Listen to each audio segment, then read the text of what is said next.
Welcome to the Deep Dive. Today, we're tackling a story that's incredibly layered. It's moving, it's complex, and honestly, it's deeply divisive. We are. It's the story of a man, Jabo Ehrlich, whose life was just this extraordinary tapestry of contradictions, really, and whose death, well, it just ripped open some profound fault lines in Israeli society. Yeah, absolutely. And our sources use this term for him, hide, may God avenge blood. It's used when discussing someone who died, in the line of duty, often with religious significance. Right, and that term itself tells you the emotional weight here from the outset. Jabo Ehrlich died assisting an IDF force in Lebanon back in November 2024. And the descriptions we found, they consistently paint him as this larger-than-life figure, a legend in his life and a legend in his death. That phrase kept coming up. It did. And his death wasn't just a tragedy felt by his family and friends. It immediately ignited this public firestorm. You had this incredible mix of intense national grief, immense pride in his service, but also really sharp, almost immediate political controversy. So our mission today is to try and,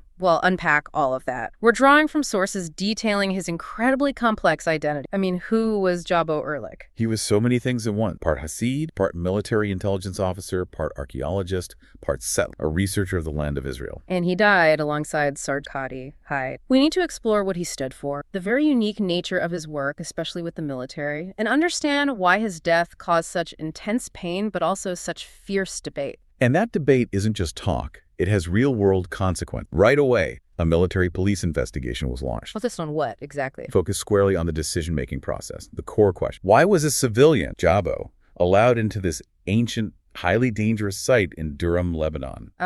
Okay, so that investigation itself really underscores just how unusual, maybe even irregular, his relationship. Precisely. It highlights the military's reliance on him, this non-conventional expert operating outside the usual structures. It's central to the controversy. Okay, let's really try to get our heads around this identity because, like you said, he seems to defy any easy label. He wasn't just bridging worlds, he was multiple worlds at once. You have to start there. This dual life, or maybe multiple lives, is what made him such a magnetic figure for some and deeply problematic for others. So first off, his back, son of a Sochachov, what does that signify for someone unfamiliar? It signifies a deep commitment to a specific stream of ultra-Orthodox Judaism. Sochachov Hasidism emphasizes intense religious study, piety, often a life somewhat separate from mainstream secular Israeli institutions, including traditionally the military. But then you immediately have this stark contrast. He served in the IDF, not just served, but was wounded in the Yom Kippur War in 70. Exactly. So right away, he breaks that mold. It shows this powerful commitment state to its physical defense, something not always prioritized in the specific community he came from. And adding another layer, he was one of the founders of Ofra.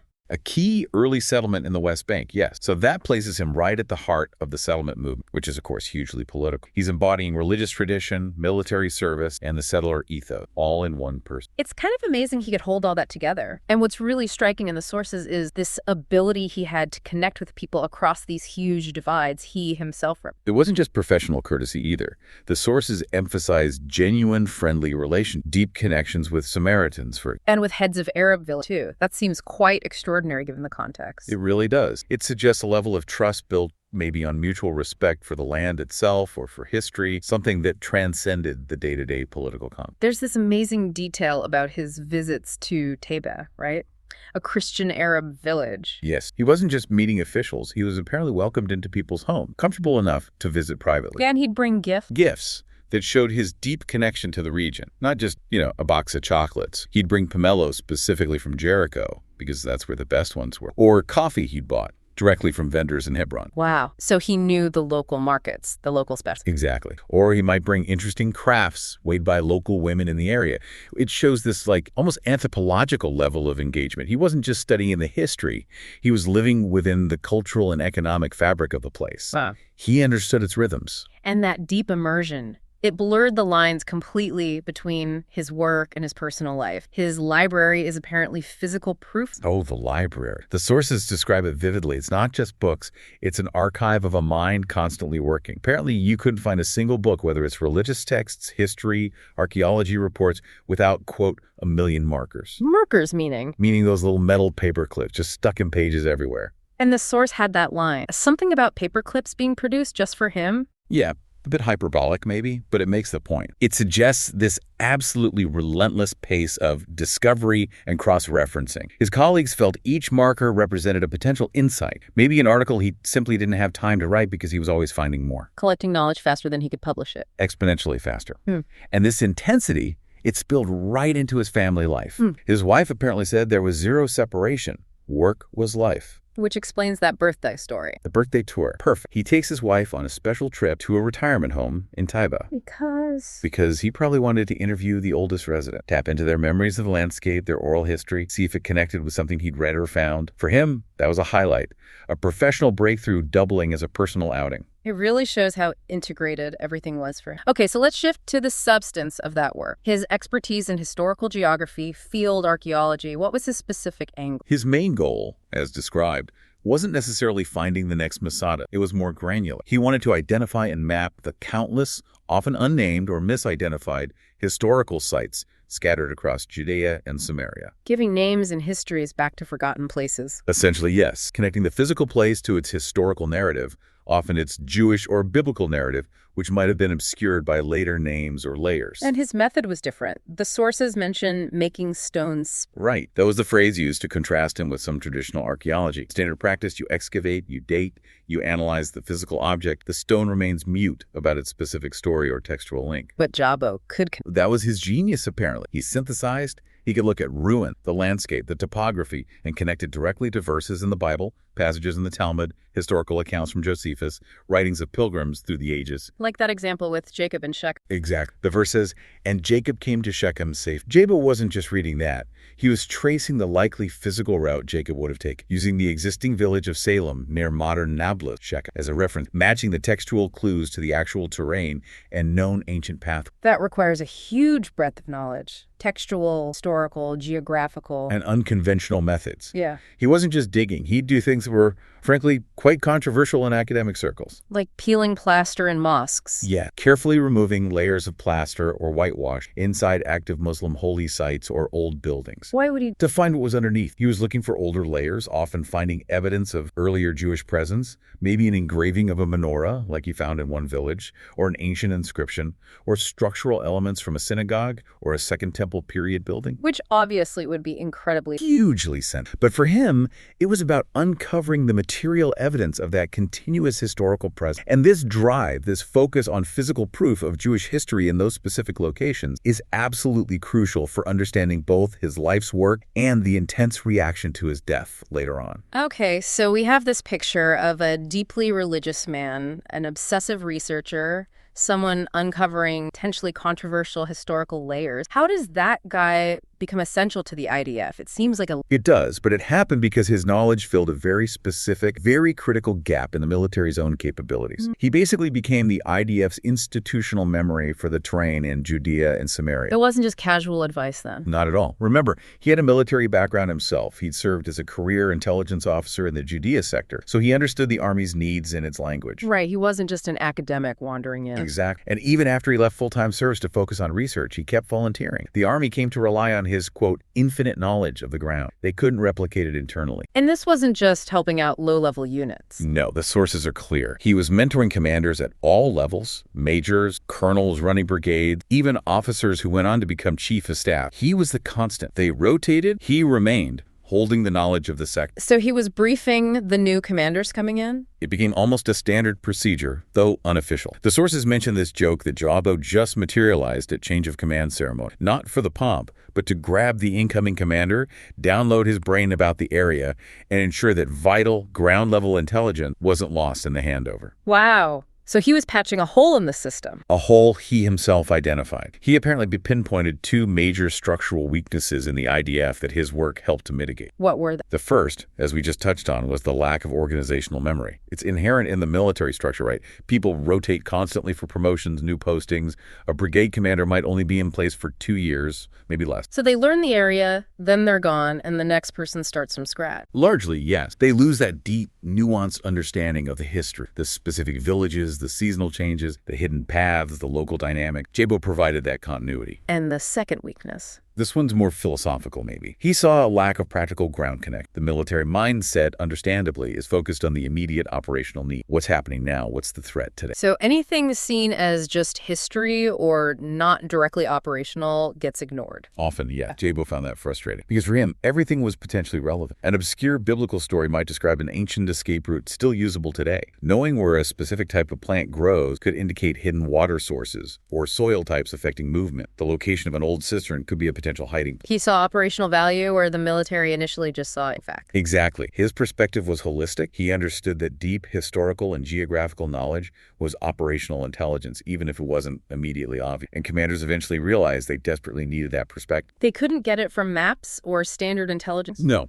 They'd come to him saying, essentially, we have the plan, but we don't really know this ground. Explain it. Which leads us to this idea of operational archaeology, using history for tactic. The prime example, the one everyone mentions, is his work in Shechem or Nablus, particularly the Casbah. The old city market area. Yes, but specifically what lies beneath. There's this whole subterranean layer ruins of the Crusader city. Jabo personally took senior IDF officers, commanders, down into these ancient tunnels and structures. Why? What was the operational point? Think about it. If you're operating the Casbah chasing terrorists, you need to know where they can vanish. Where are the hidden entrances? The old drainage system, the escape routes that aren't on any modern map. Knowing the layout of that Crusader underworld could literally be life or death for soldiers. So he was mapping the unseen battlefield. Precise. And this work was so significant, he actually co-authored a book about it. With the brigade commander? Yes. With Amir Bahram, who commanded the Shamran Brigade at the time. The book is called Fortress City Shechem as a case study. It basically fuses Jabo's historical geographical analysis with Bahram's operational perspective on the Casbah. And that book is still used? According to the sources, yes. It's apparently still a key text for officers and soldiers deploying to that specific, very complex area. It shows his research wasn't academic dust. It was tactical reality. Did his expertise contribute to forming any... It did. After the terrible kidnapping and murder of the 3 Israeli teenagers in 2014, Al Yifrak, Gilad Sher, and Naftali Frankel,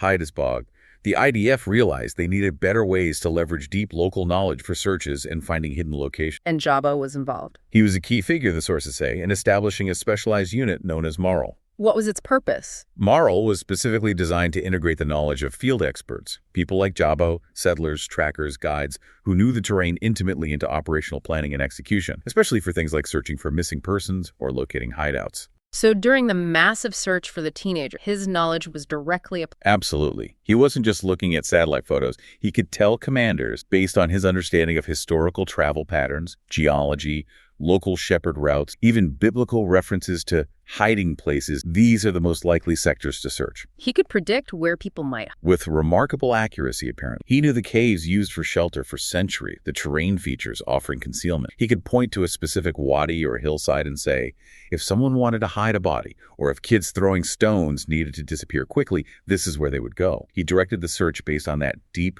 almost intuitive understanding. So given all this, I mean, it's clear Jabo wasn't just occasionally helping out. He was deeply embedded, often in very dangerous situations. It was his normal. It absolutely was. Which brings us, sadly, to November 2024 and his final mission. He went into Lebanon with a goal. Yes, during a ground maneuver. It wasn't a general patrol. It was a very specific objective. They needed to scout a historical complex, an ancient fortress structure. Why was it so important? Because it had these intricate tunnels and underground chambers, and intelligence indicated that Hezbollah fighters were using it as a base. They were entrenched there. So incredibly high risk, an active combat zone, essentially. Extremely high risk. And as we know, tragically, both Jabo and Sergeant Gurkati lost their lives during this operation at that site. The sources mention his wife's perspective on the danger he constantly faced. It sounds like she lived with this fear daily. She spoke very movingly about it. She said the news of his death, while devastating, wasn't a total shock because the dread was always there. She knew the environments he worked in were never truly secure. He was away a lot, wasn't he? Constantly. At least one night a week, often more.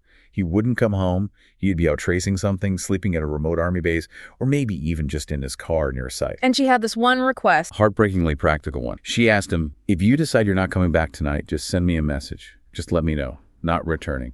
It just speaks volumes about the life they lived. And this constant dance with danger leads right back to that military police investigation. The core question, why was he, a civilian, inside that specific active site in Lebanon? It seems like a massive breach of protocol. It does on the surface, but the sources provide some context for the decision. The request for him to be there didn't come from just anyone. It came from a very senior officer, an aloof Mishnah, a colonel. Someone who knew Jabo well. Extremely well. A personal friend, apparently, and someone who had previously commanded the Shamron Brigade, where he would have worked extensively with Jabo.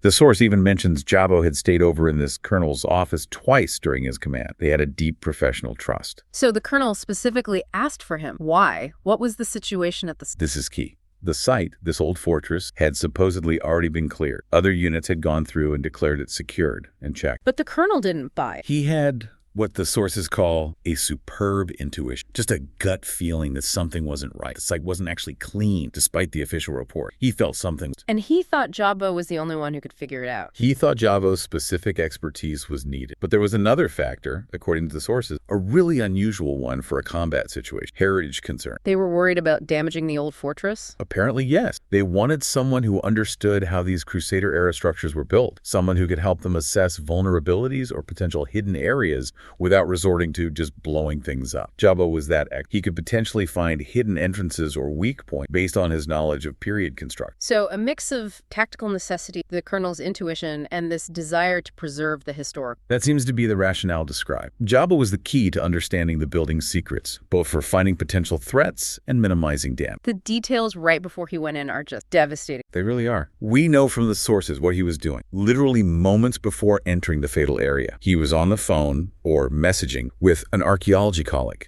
Doing what? Requesting data. He wanted structural plans, blueprints, anything available on this specific Crusader building they were about to enter. He was doing his homework, assessing the risk based on the architecture. And his colleague sent him information. Immediately. Sent him blueprints, but also crucially sent him pictures of the interior of the site. Photos taken by locals, maybe historians or just people visiting over the past couple of years. And those pictures showed. The tragic irony is that at least one of those pictures apparently showed the very concealed tunnels or hidden chambers from which the attackers likely emerged. Oh my God, so he had the visual evidence of the danger right there. He had it, or it was on its way to him. He needed that information precisely to warn the soldiers. To say, look, based on this photo, there's a hidden space here. We need to check this angle. It was the core of his expertise identifying danger points for the historical structure. But the site had already been declared clear. Exactly. The unit moved in based on the earlier assessment. The deeper analysis Jabo was frantically doing, correlating the historical plans and the recent photos to pinpoint the hidden architectural threats,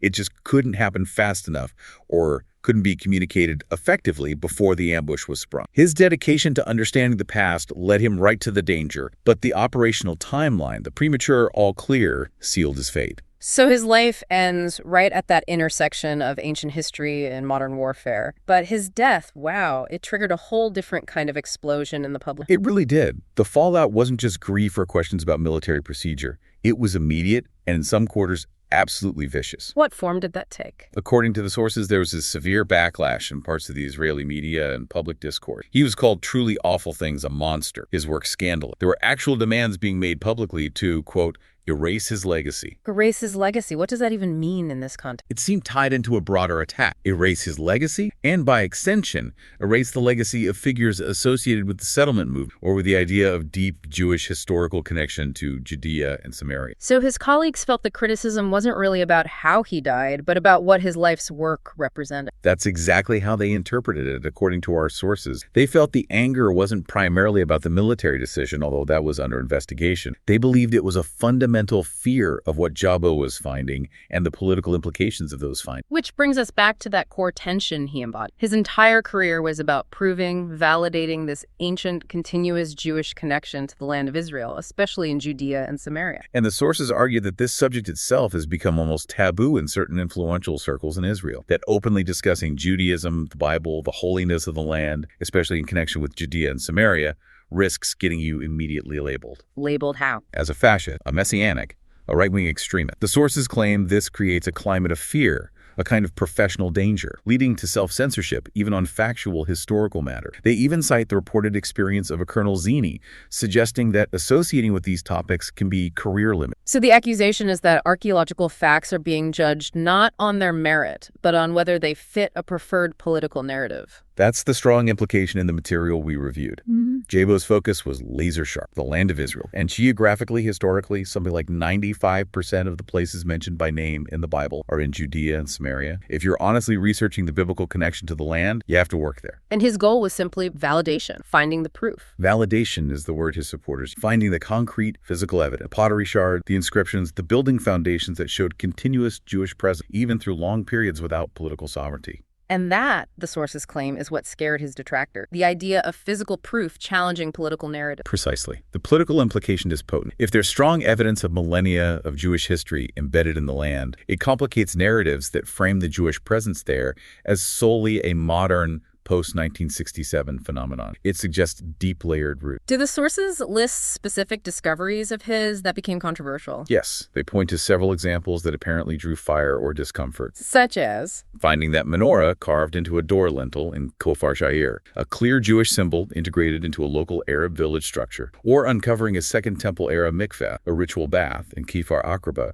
direct physical evidence of Jewish religious practice there around 2,000 years ago. What else? Locating a Hasmonean fortress near Utsfrin, evidence of Jewish self-rule in the area long before the Roman conquest. Finding an ancient engraving that seems to be the frame for a mezuzah. These aren't abstract claims, they're tangible artifacts. Physical facts on the ground that complicate simple political narrative. Exactly. They insert historical complexity into areas often discussed solely in terms of the modern conflict. And according to the sources, that complexity was unwelcome in some quarters. This political sensitivity, it even affected how people reacted after his death. You mentioned high-ranking officers. Yes, this was a really telling and sad detail in the sources. Many senior IDF officers, colonels, generals, people who knew Jabo personally, relied on his expertise, genuinely admired him. They refused to be interviewed or speak publicly about him after he died. Why, if they admired him and used his work? Fear.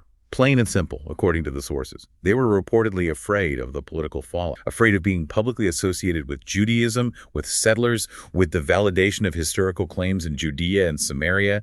It was perceived as professionally dangerous to their career. Wow. So the operational value was huge, but the political association was toxic. That's the picture painted. One source lamented that commanders were happy to be his friend in private, happy to take his life-saving intelligence, but endorsing him or his field of study publicly meant having to downplay or hide the Jewish historical connection for fear of criticism or career damage. That speaks volumes about the internal pressures, doesn't it? This reliance on his knowledge coupled with a fear of acknowledging its source or... It highlights a profound disconnect. The Army needed his unique knowledge for mission success, for soldier safety, but the political and cultural climate made openly valuing that knowledge, especially its connection to Jewish history in contested areas, seemed too risky for many within the institution itself. It's a tragic paradox. It's just so complex, the controversy, the fear. But despite all that political noise, the sources also paint a picture of Jabo achieving something powerful in his death, something unified. Absolutely. If you look at the descriptions of his funeral and the Shiva, the week of mourning afterwards, they really stand out as a testament to his incredible, almost unique ability to connect with people across all the divides we've been talking. The funeral itself was huge. Massive. A huge crowd. Right. And significantly packed with soldiers in uniform, from recruits to senior commanders. His connection to the military was visually undeniable. But it wasn't just military and settlers. Not at all. That's what was so striking. The guest list, if you can call it that, was extraordinary. You had the Admor of Sochichov, the spiritual leader of Jabo's own Hasidic sect, representing deep ultra-Orthodoxy. Okay. And who else? The priest from Taiba, the Christian Arab village where Jabo used to visit and bring those gifts, he came to pay his respect. And representatives from the Samaritan community, another ancient, distinct group he had strong ties with. So you have Hasidim, military brass, Christian priests, Samaritans, all there together mourning him. All there. It's this incredible snapshot showing that his passion, his connection to the land and its history, it somehow resonated beyond politics, beyond religion, beyond ethnicity. People respected the man and his dedication, even if they came from vastly different worlds. That's quite a legacy. And there was something special during the Shiva too, right? Involving soil. Yes. This was initiated by his professional guiding group, the people he worked with most closely in the field. It was a beautiful, deeply symbolic gesture. They asked everyone attending the Shiva to bring a small amount of soil. Soil from where? From anywhere across the land of Israel that held meaning for them, or ideally, from places Jabo himself had researched, walked, documented. Soil from the mountains, the valley, specific historical sites he'd identified. And they collected it all. They collected it in jars, creating this physical mosaic of the land he loved brought together in his memory. It was a tangible representation of his life's work, his obsession. And the sources mentioned soldiers brought something. This is incredibly poignant. Soldiers who had served with him, or maybe were serving in the area where he fell, they brought stones they had collected from Lebanon, from the very site where he and Sergeant Cotty were killed. Adding soil and stone from his final mission to the collection from the land he dedicated his life to studying. Exactly. It brought his entire story full circle, geographically and emotionally. That collection of earth and stone really encapsulates his life. The deep connection to the biblical land, the practical application in Judea and Samaria, and tragically, the final extension of that work into the operational reality. It all comes back to, and the history embedded. He had that saying. The one quoted by his friend, "One must be careful where one steps, because to step is to step on verses." Every footstep potentially landed. That was his worldview. The land wasn't just dirt and rock. It was alive with stories, with meaning, with connections reaching back millennia. And his life was about uncovering those connections, making them visible, whether for historical understanding or for immediate, practical, even military necessity. So in the end, his legacy is that intense fusion of deep knowledge and practical application, driven by love for the land. Driven by that profound love, yes. And his death and the controversy it unleashed became this unavoidable mirror, reflecting back the deep societal conflicts in Israel about how to relate to that history, how to talk about it, especially when it intersects with the difficult politics of the present. Well, this has certainly been a deep dive into a very challenging story. The life of Jabo Ehrlich forces you to grapple with history, identity, military necessity, and political reality.